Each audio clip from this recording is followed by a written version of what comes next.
Giving you guys the week 9 recap. We had a lot of good games. We'll get to mine's first and then everybody else's. We had some interviews as well. So we'll let this recap play and then we'll get going.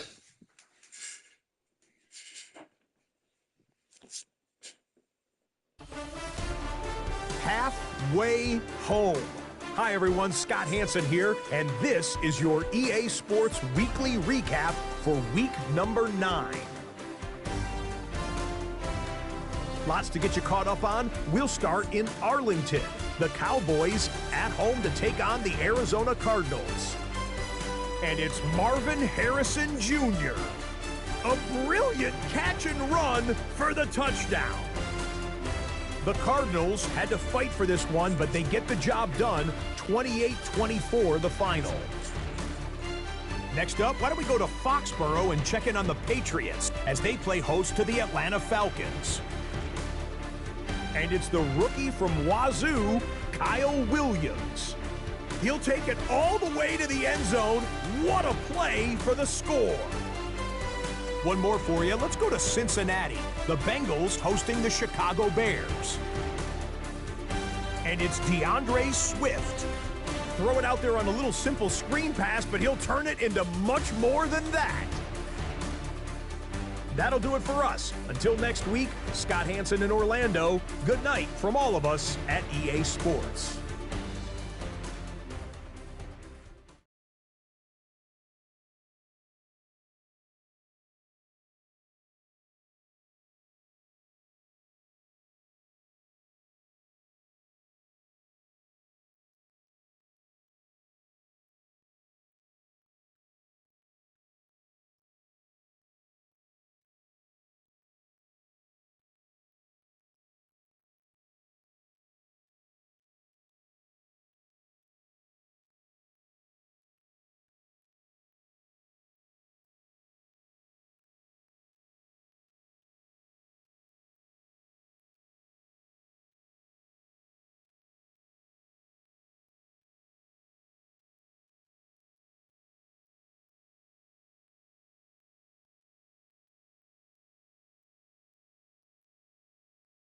All right, Stephen A. Smith here giving you guys the week, what's that, week 10? Let's see, week 9. Okay, we're in the week 9 recap.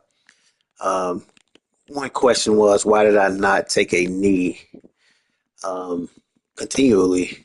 Because after my second knee, my opponent decided to call timeouts.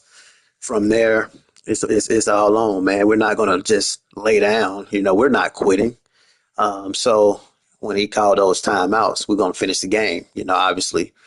Um, Overall, it was a very, very good game. Commanders and the Seahawks didn't play, so we'll go ahead and get that taken care of after this week recap. Um, but yeah, overall, it was a very good game. Dominance, 28-6 at the first half.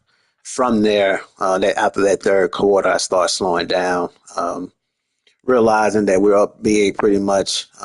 Domination, 1-7 turnover battle. Anytime you turn the ball over 7 times, you're going to lose the game. I mean, there's only so much that anybody can do that's not trying to run a score up on you, but when you're giving the ball to your opposing team 7 times, that screams like it's going to get out of hand, especially with my offense. ETN had a very, very good game. He ran for over 100 yards. This is now his third time, if I'm not mistaken. If it is not, if it's more than 3 times, my apologies to ETN. We held Ashton Genty to only 29 yards rushing, 1.6 on average. Complete dominant performance from our defense. We ran the ball a total of 24 times. That's damn good as well. So overall, we played great football. In the receiving category, we had multiple guys with catches. We had Brenton Strange. He was a new addition to our team. We just signed him out of the practice squad. He had a huge day, 4 receptions, 119, 2 TDs. Then we had Brian Thomas Jr., played pretty well. He had some guys catching it out the backfield. We had a total of one, two, three, four, five different guys with the catch. Pretty decent. We want to get guys more and more. We had some guys make plays on the defense side of the ball. Definitely always great. As I said before, 7 interceptions. I mean, at that point, you're pretty much asking me to put a BTA. You're asking me to put a BTA on you when you do that. Um, so, game of the week we had was the Cowboys and Cardinals. I did interview the Cowboys. It came up to the last few plays during this game. Cowboys lost this game. There was 5-0 turnover battle. Goes back to what I said. Anytime you turn the ball over this amount of times, you're gonna lose, unless your opponent unless he has his little baby plan or something like that, and they're probably bound to win. But I did interview um, Cowboys pregame as well as postgame, so we'll get that interview out for you guys so you guys can hear it. Um, Pre-game and post-game conference. So let's take a listen to hear what he had to say pre-game. We didn't interview the Cardinals because they're ineligible.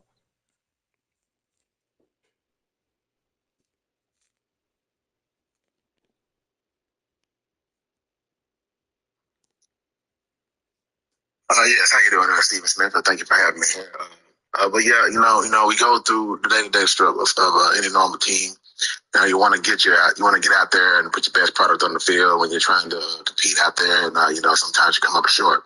We feel like our guys are in the right places. They're doing the right things, but just not making the plays. Whether it's a tenth of a second too slow, or a tenth of a second too quick, or a tenth of a second hit the gap too quickly, or a tenth of a second too late.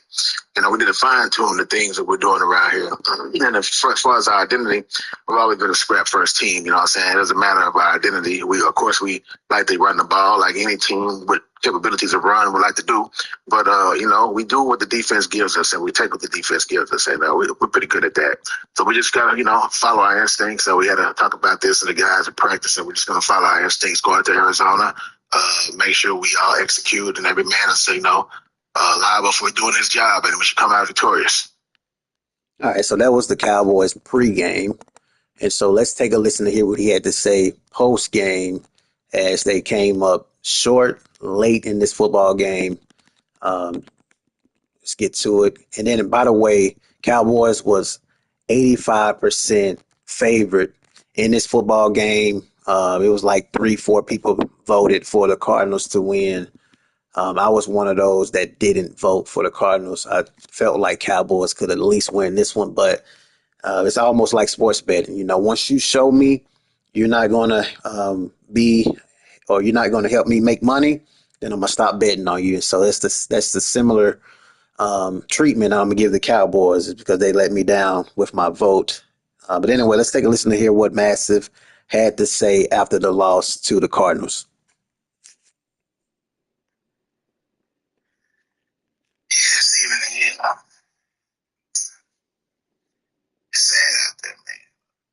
We saw some things out there we like on the defense. We saw some promises and things we like that out there in the offense, especially good play from the offensive line.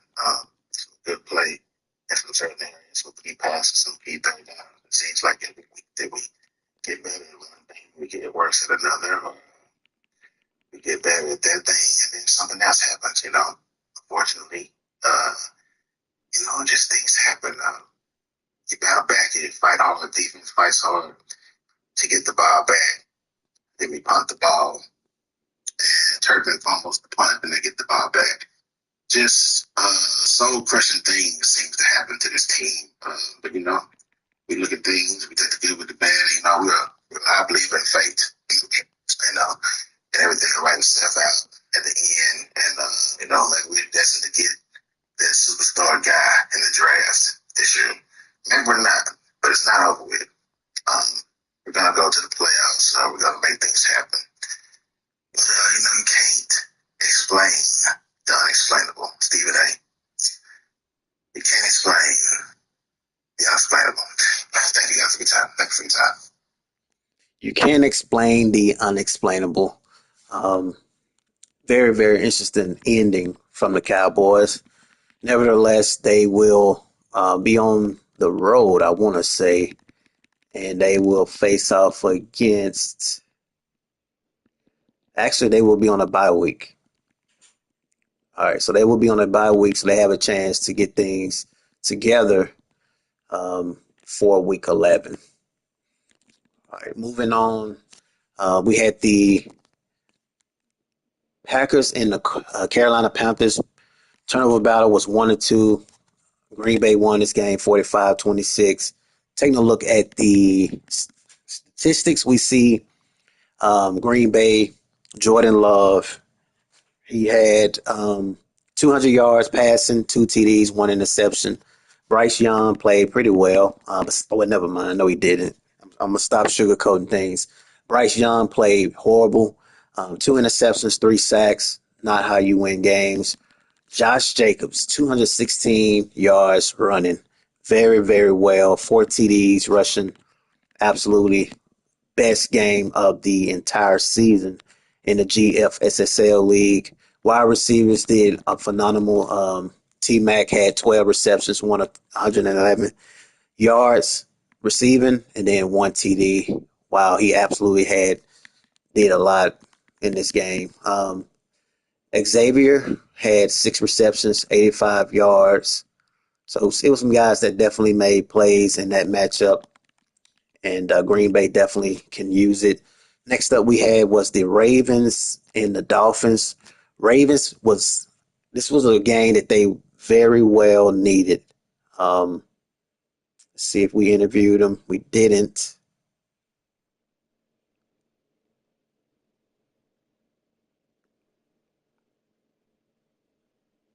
Okay, so we didn't interview Ravens, but this was a game that they needed, and they was able to win 34-28. Turnover battle was 0-0.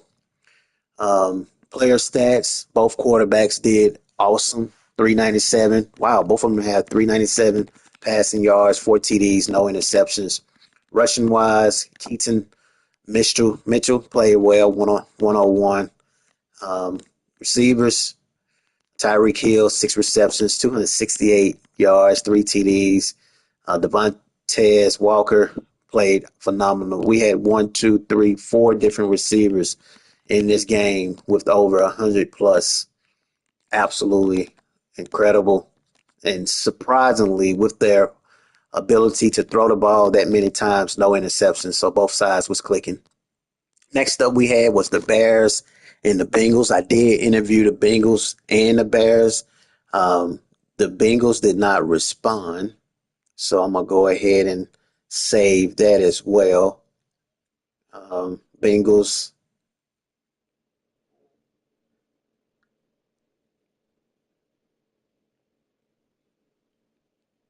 All right, so the Bengals didn't respond, so he's ineligible. But we did get a chance to take a listen to hear the Bears speak out about this big win. So let's take a listen. Where is he? OJ. All right, so let's take a listen to hear what OJ had to say after the huge win against the Bengals. Stephen A., it has been too long, sir. You know, we've really put a focus this year on running the ball, but not forcing the run. Anybody who knows us knows that here in Chicago, we know that when the weather changes, it necessitates a run game, but you can't let that be your sole identity. And this game was a perfect encapsulation of that, a perfect example of that, in that he was shutting our run game down. DeAndre Swift, I'm putting him on notice. He needs to step his game up. The line is opening holes for him, and he's just not hitting them. He needs to step his game up. He's been put on notice. But with the struggles in running, it has opened up passing because teams still respect the fact that we are a run-first football team. Play action is out of this world. Caleb is looking unstoppable, almost an MVP type player right now. And the fact is that he's just he's not beating himself. He's not getting us beat. He's not throwing interceptions, nothing like that. He threw 2 against the Commanders. It might have been 3, actually, against the Commanders. We ended up winning, I might add. But Other than that, he's been absolutely spot on. He's been perfect this year. We're so happy with the way things in Chicago are going. Everything has been within the flow of the game. So these 6 touchdown games, though they're not going to be every week because honestly, that's not what the flow of the game dictates. When you play Miami Kill, you know that you're going to have to put up some points. And so with the fact that he was shutting our run game down, but he couldn't shut our passing game down, we just had to do that to him. But Stephen A., grateful as always for everything that you do for this league. And I'm happy with the fact the Chicago Bears are 8-1 with that one loss being a forced loss due to us moving. I'm out. Great stuff right there from the Bears. The Bears are the team that people better watch, take notice of. Definitely won't go unnoticed on our show. Next up we had was the user Minnesota Vikings and the Detroit Lions. High scoring game. Minnesota was able to win 45-40. Turnover battle was 2-2, so they was able to trade interceptions. J.J. McCarthy, 488, 5 TDs. Jared Goff, 263, 3 TDs, 2 interceptions. Rushing, Jahmyr Gibbs, 12 attempts, 109, 1 TD. Receivers, Justin Jefferson, 12 receptions, 226, 2 TDs. Wow, Ty Felton, rookie from Maryland, had 2 TDs this game. A lot of offense this week I'm seeing in the GFSSL league. We had some guys create some turnovers. Isaiah Rogers Sr., Brian Branch, Byron Murphy Jr., and Josh Pascal all had interceptions in this matchup. I think I hit the wrong thing. Did I? Okay, it didn't mess with the order. Next up we had was the Chargers and Tennessee Titans. Chargers won this one huge, 39-10, complete dominance. They didn't turn the ball over any. Justin Herbert, 2 TDs. Cam Ward finally throws less than 3 interceptions. Finally. Rushing wise, Amari and Hampton, 131, 2 TDs. Wide receivers are Rondé Gatson from Syracuse. He's a rookie, 5 receptions, 114. Tony Pollard had some catches out the backfield. This was complete dominance, though, by the Chargers, and they was able to win this one, which is very, very huge. Next up we had was the 49ers and Giants. 49ers turnover battle was 1-2. They won this one. Not a very exciting game, but hey, it's all about getting the job done. Brock Purdy, 190. Jackson Dart, 158. 2 interceptions. Definitely played a negative role in this one. Tyron Tracy Jr. had 105, 1 TD. George Kittle had a pretty decent game overall, but it was about defense. Defense came up when needed. The 49ers was able to create some turnovers, 2 interceptions from 2 different guys on the defense side of the ball, and they was able to win this one by 3. Next up we had was the Broncos and the Texans. Broncos won this one 40-35. Did not interview neither one of these guys, I don't think. Make sure. Let's see.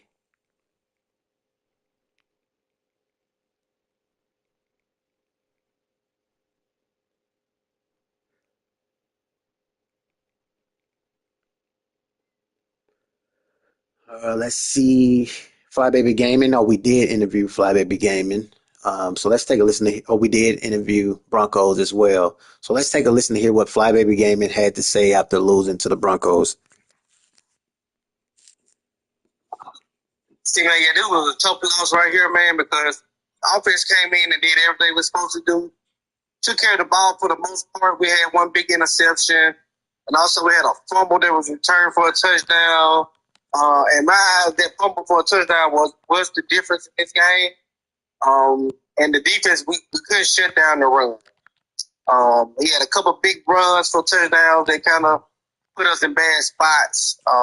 So we got to tighten up on that run defense. And on the other side of the ball, we got to run the ball a little bit better than what we did. Like I said, hands off to the playmaker, Nico, Tank, CJ. I mean, they put us in the spot we wanted to be in to win this game. Just unfortunate that we couldn't put up more points than they did. Like I said, we got to toughen out their run. We did make a huge deal. We traded Kalen Bullock this week. We did get a second round pick. So, and this year in the draft, man, so far we got four second round picks.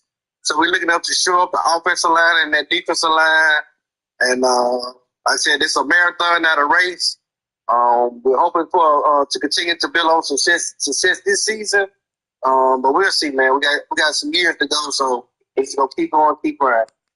Definitely love that information as we play the Texans in a few seconds. Him not being able to stop the run. So we're going to take advantage of that. We also interviewed the Broncos, and let's take a listen to hear what he had to say. Yo, Stephen A., I'm happy you reached out to do this interview. I'm very excited and really looking forward to doing this. I'll jump right in it. Yeah, the offense seemed to have an explosion and pop off. You know, J.K. Dobbins and Cortland Sutton, they both had amazing games. You know, I think that was due to the difference in the change of playbooks that I used this week.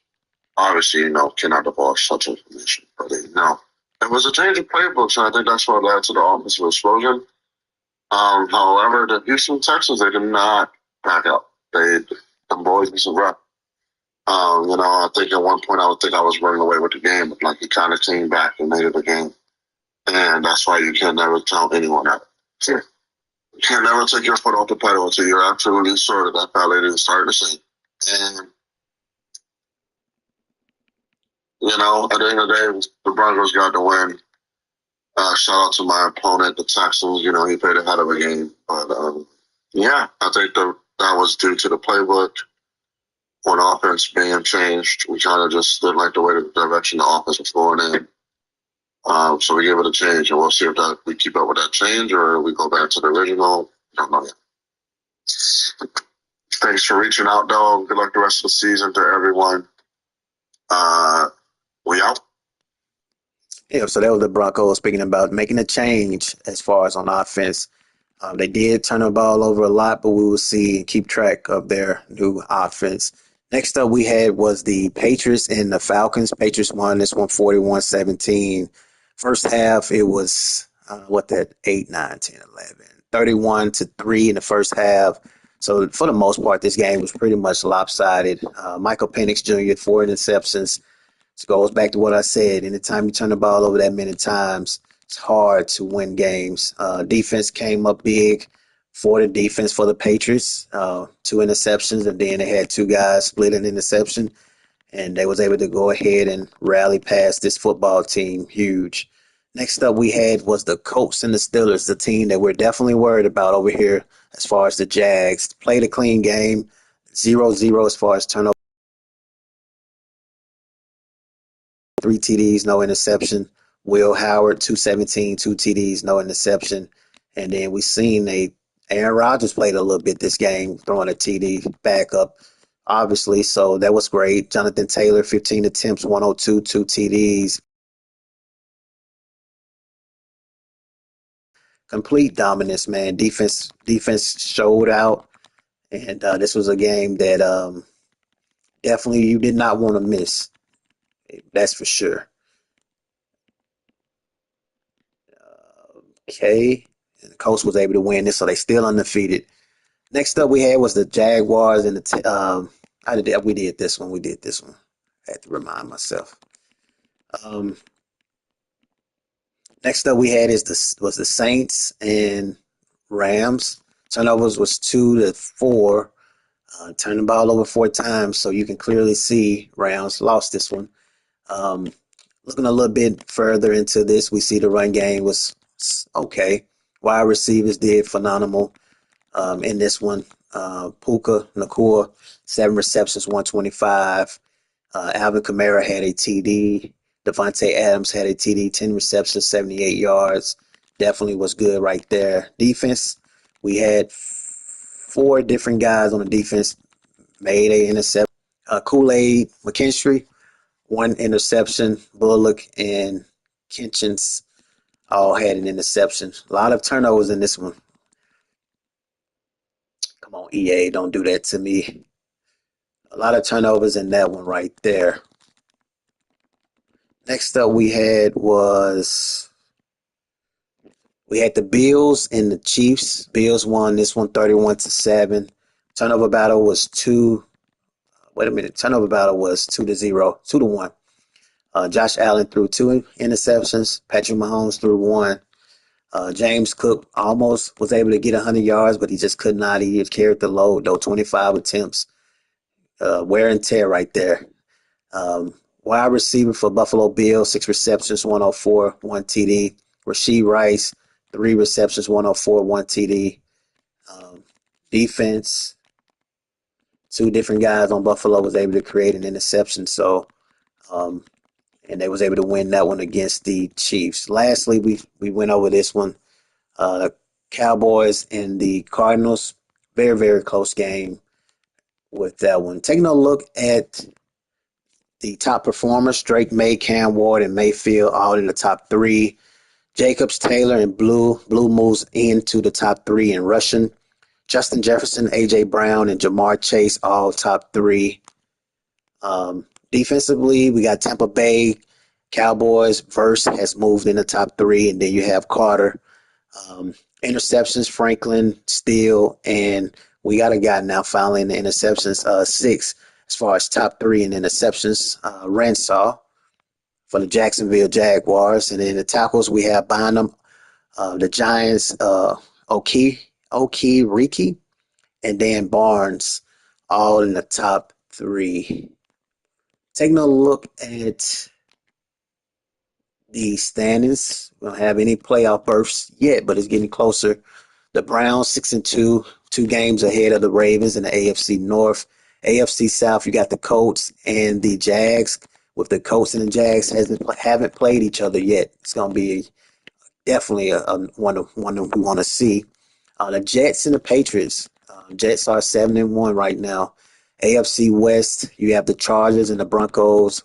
Raiders losing to the Jags hurt them a little bit. So 2 games ahead of the Broncos are 2 games behind the Chargers. Chargers playing great.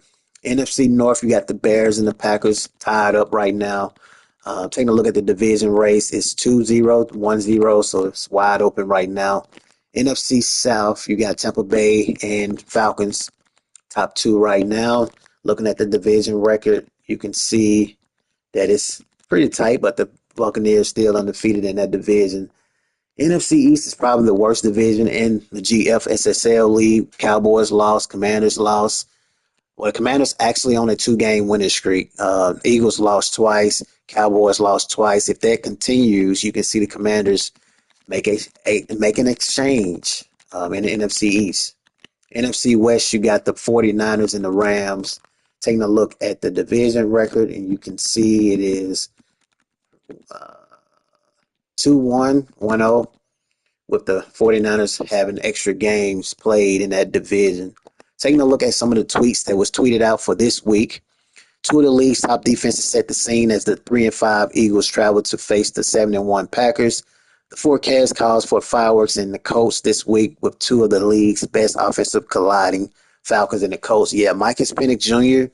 along with Anthony Richardson Sr. going to be a very good game. Patriots and the high-powered offense land in Tampa Bay this week to test their attack against the Buccaneers' number 5th ranked defense. Defensive powers collide in Green Bay for a Week 10 matchup between 2 of the league's top defenses as far as Eagles and the Packers. The Pats and their 5th offense are used to get in their way by Tampa Bay Sports, the 5th defense to counter. Browns, Jets, oh wow, it's going to be a nice one. Defenses will be on display as middle linebacker Carson Schwarzenegger leads Cleveland on a road trip to face Jamian Sherwood and New York's front 7 in Week 10. Colts and the Falcons, it's going to be a nice game. I'm sure that may be game of the week, but offenses will be firing as quarterback Michael Penix Jr. Readies his squad ahead of a date with Anthony Richardson Sr. in Colts Week 10 matchup. We're about to get ready to play the Texans. That's why I'm kind of rushing a little bit.